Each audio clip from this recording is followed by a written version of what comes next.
গতকাল রাত্রে আমাদের এখানে খুব ঝড় বৃষ্টি হয়েছিল, আর দেখো আমাদের গাছের আমগুলো সব পড়ে গেছে।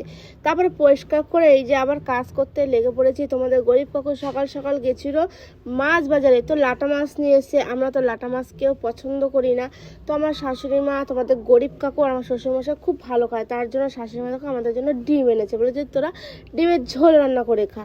তো ডিমের ঝোল রান্না করব।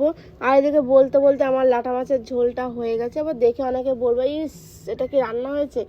অ্যাকচুয়ালি লাটা মাছের ঝোলটা মানে লাটা মাছের ঝোলই খায়, জ্যান্ত লাটা মাছের কিন্তু ঝোলই খায়, যে কোনো জ্যান্ত মাছের। তো সেটাই করেছি।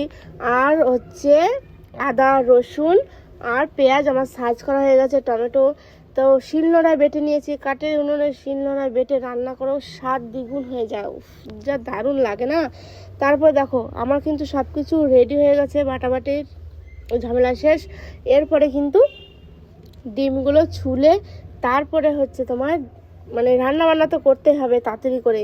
ডিম মানে কতদিন পরে আমাদের বাড়িতে ডিম হয়েছে। শুধু তো মাছ হয়ে যায়, মাছ প্রতিদিনই মাছ, আর নিরামিষের দিনে নিরামিষ, আর মাংস হয়তো মাঝে মধ্যে।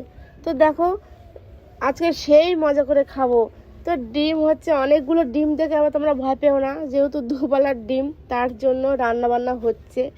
তো এই যে আলুটা কিন্তু ভেজে নিয়েছি, এরপর হচ্ছে গোটা জিরে দিয়ে দেবো তেলের ভিতরে। তারপরে হচ্ছে পেঁয়াজটাকে লাল লাল করে ভাজবো, পুরো মাংসের মতন করে রান্না করব। তারপরে দিয়ে দেবো কিন্তু রসুন বাটা। রসুন বাটা ভাজা ভাজা হয়ে গেলে এরপরে দিয়ে দেবো আদা বাটা। তারপরে কিন্তু দিয়ে দেবো লঙ্কাটা আগে দিয়ে দিয়েছি, তোমাদের দেখাতে পারিনি, তাই অল্প একটু সামথিং দেখালাম যে দিচ্ছি।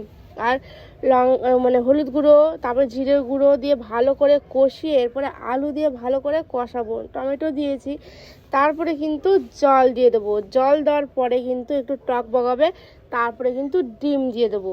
আর ডিম দিয়ে তারপরে কিন্তু নামিয়ে ফেলবো। ও খেতে যা দারুণ হয়েছে না, কি বলবো।